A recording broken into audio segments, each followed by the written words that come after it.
ఆంధ్రప్రదేశ్ రాజకీయాల్లో విజయనగరం జిల్లాకు చారిత్రక నేపథ్యం ఉంది. విజయనగరం పూసపాటి వారి సంస్థానంగా, వారి రాజకీయ ఆధిపత్యానికి కేంద్రంగా ఉంది.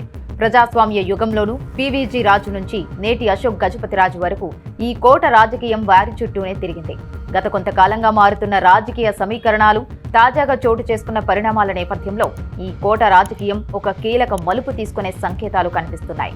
దశాబ్దాలుగా తెలుగుదేశం పార్టీలో విజయనగరం జిల్లాకు తిరుగులేని నాయకుడిగా ఉన్న అశోక్ గజపతిరాజు ఇప్పుడు రాజకీయాల నుంచి పూర్తిగా తప్పుకున్నారు. కొద్ది నెలల క్రితం ఆయన గోవా గవర్నర్గా నియమితులయ్యారు. వాస్తవానికి గత 10 ఏళ్లుగా అశోక్ గజపతిరాజు పట్టు మెల్లగా తగ్గుతూ వచ్చిందనే చెప్పాలి. అశోక్ గజపతిరాజు విజయనగరం అసెంబ్లీ నియోజకవర్గం నుంచి 7 సార్లు ఎమ్మెల్యేగా, విజయనగరం పార్లమెంటు నియోజకవర్గం ఎంపీగా ఒకసారి గెలుపొందారు. అశోక్ గజపతిరాజు తన తండ్రి పీవీజీ రాజు బాటలోనే రాజకీయాల్లోకి ఎంట్రీ ఇచ్చారు. అశోక్ గజపతిరాజు తొలిసారిగా 1978లో జనతా పార్టీ అభ్యర్థిగా ఏపీ శాసనసభకు ఎన్నికయ్యారు. ఎన్టీఆర్ టీడీపీని స్థాపించినప్పటి నుంచి అశోక్ గజపతిరాజు పార్టీలో కొనసాగారు. 1983లో టీడీపీ నుంచి పోటీ చేసిన అశోక్ గజపతిరాజు రెండవసారి అసెంబ్లీకి ఎన్నికయ్యారు. ఆ తర్వాత 1985, 1989, 1994, 1999 ఎన్నికల్లో కూడా విజయనగరం నుంచి విజయం సాధించారు. అయితే 2004లో అశోక్ గజపతిరాజు ఓటమి పాలయ్యారు. 2009లో తిరిగి అక్కడి నుంచి పోటీ చేసి విజయం సాధించారు. ఉమ్మడి ఏపీలో మంత్రిగా కూడా పనిచేశారు. 2014లో విజయనగరం ఎంపీగా గెలిచి ఎన్డీఏ ప్రభుత్వంలో కేంద్ర పౌర విమానయాన శాఖ మంత్రిగా చేశారు. 2018లో ఎన్డీఏ నుంచి టీడీపీ బయటకొచ్చే వరకు ఆయన కేంద్ర మంత్రిగా కొనసాగారు. 2019 ఎన్నికల్లో విజయనగరం పార్లమెంటు నియోజకవర్గం నుంచి మరోసారి బరిలో నిలిచిన ఆయన స్వల్ప ఓట్ల తేడాతో ఓడిపోయారు. అదే సమయంలో విజయనగరం అసెంబ్లీ స్థానం నుంచి అశోక్ గజపతిరాజు కుమార్తె అదితి విజయలక్ష్మి గజపతిరాజు బరిలోకి దిగి ఓడిపోయారు. 2024 ఎన్నికల్లో ఆయన పోటీ నుంచి తప్పుకోగా, ఆయన కుమార్తె అదితి గజపతిరాజు విజయనగరం అసెంబ్లీ సీటు నుంచి తొలిసారిగా ఎమ్మెల్యేగా గెలుపొందారు. ఎవరికి ఏ పదవి రావాలన్నా, ఎవరికి ఏ అవకాశం దక్కాలన్నా విజయనగరం కోటలోనే అంతా సాగేది.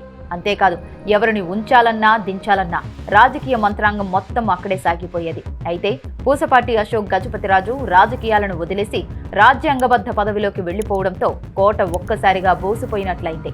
అశోక్ గజపతిరాజు గవర్నర్గా రాజ్భవన్కు వెళ్లడంతో జిల్లా రాజకీయాలపై టీడీపీ అధినాయకత్వం పూర్తి ఫోకస్ పెట్టింది. అశోక్ గజపతిరాజు కూతురు ఎమ్మెల్యేగా ఉన్న సామాజిక సమీకరణాలను బట్టి కొత్త నాయకత్వాన్ని తయారు చేసేందుకు సిద్ధమవుతోంది. విజయనగరం కోట రాజకీయం వేరే రూట్లో విజయనగరం జిల్లాలో తెలుగుదేశం పార్టీని ఇక మీదట బలమైన కాపు సామాజిక వర్గం నడిపించే అవకాశాలున్నాయని అంటున్నారు. టీడీపీ హైకమాండ్ కాపుల నుంచే సమర్థ నేతలను ముందుకు తీసుకురావాలని నిర్ణయించింది. ప్రస్తుతం జిల్లా టీడీపీ అధ్యక్షుడిగా ఉన్న కిమిడి నాగార్జున కాపు సామాజిక వర్గానికి చెందినవారే. ఆయనకు డీసీసీబీ చైర్మన్ పదవి ఇవ్వడంతో కొత్త జిల్లా అధ్యక్షుడిని నియమించే అవకాశాలున్నాయి. అదే సామాజిక వర్గం నేతకు సారథ్య బాధ్యతలు అప్పగిస్తారని అంటున్నారు. గజపతి నగరం నుంచి మొదటిసారి ఎమ్మెల్యేగా గెలిచిన కొండపల్లి శ్రీనివాస్కి మంత్రి పదవి ఇవ్వడం వెనుక కూడా లోకేష్ ఆలోచనలున్నాయని అంటున్నారు. రాజుల రాజకీయం ఆధిపత్యం క్రమంగా తగ్గిపోయిన వేళ జిల్లాలో కొత్త రాజకీయానికి తెరతీయడానికి లోకేష్ చూస్తున్నారు. విజయనగరం జిల్లాలో అత్యధిక అసెంబ్లీ సీట్లలో కాపుల ప్రాబల్యం ఉంది. వైసీపీ నుంచి కూడా అదే సామాజిక వర్గం నేతలు కీలక పాత్ర పోషిస్తున్నారు. సామాజిక కోణంలోనే ధీటుగా ఎదురు నిలవాలని టీడీపీ హైకమాండ్ వ్యూహాలు రచిస్తోంది. ఇప్పటికే జిల్లా మంత్రిగా కొండపల్లి శ్రీనివాస్ ఉన్నారు. కాపులు ప్రధానంగా తూర్పు కాపులు, వీరు బీసీల కేటగిరీకి చెందుతారు. బీసీల పార్టీగా ముద్ర ఉన్న టీడీపీ తూర్పు కాపులకు పెద్దపీట వేయడం ద్వారా రాజకీయంగా వారి ప్రాధాన్యతను కాపాడేందుకు వ్యూహ రచన చేస్తోంది. జిల్లాలో పార్టీ బాధ్యతలు అప్పగించడం ద్వారా సామాజిక సమతూకం పాటించాలని నిర్ణయించారు. రానున్న రోజుల్లో విజయనగరం రాజకీయం సామాజిక సమీకరణాల దిశగా మళ్లడం ఖాయమని రాజకీయ విశ్లేషకులు అభిప్రాయపడుతున్నారు. బలమైన సామాజిక వర్గాలను, బీసీలను ప్రోత్సహించడంతో పాటు యువ నేతలకు అవకాశం ఇవ్వడం ద్వారా విజయనగరం జిల్లా రాజకీయాలను మలుపు తిప్పాలని లోకేష్ చూస్తున్నారు. రానున్న రోజుల్లో విజయనగరం జిల్లాలో సమూలమైన మార్పులు సంభవిస్తాయని చెబుతున్నారు.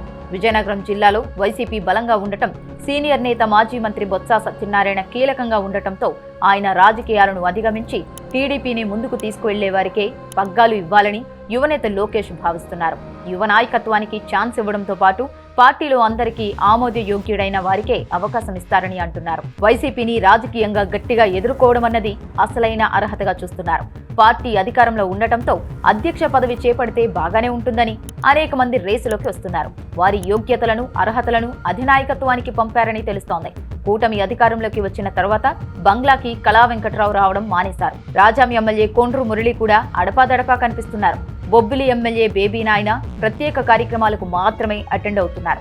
గజపతి నగరం మాజీ ఎమ్మెల్యే కొండపల్లి అప్పలనాయుడు అధ్యక్షుడు కావాలన్న ప్రయత్నంలో ఉన్నారని సమాచారం. మరికొందరు నేతలు తమ వంతు ప్రయత్నాలు చేస్తున్నారు. పార్టీ జిల్లా అధ్యక్ష మార్పు తథ్యమని తేలడంతో ఎవరికి వారు లాబియింగ్ చేసుకుంటున్నారు. కూటమిలో విభేదాలు తలెత్తకుండా, పార్టీలో సీనియర్లకి జూనియర్లకి మధ్య అభిప్రాయ భేదాలు ఏర్పడకుండా పార్టీ జాగ్రత్తలు తీసుకుంటోంది.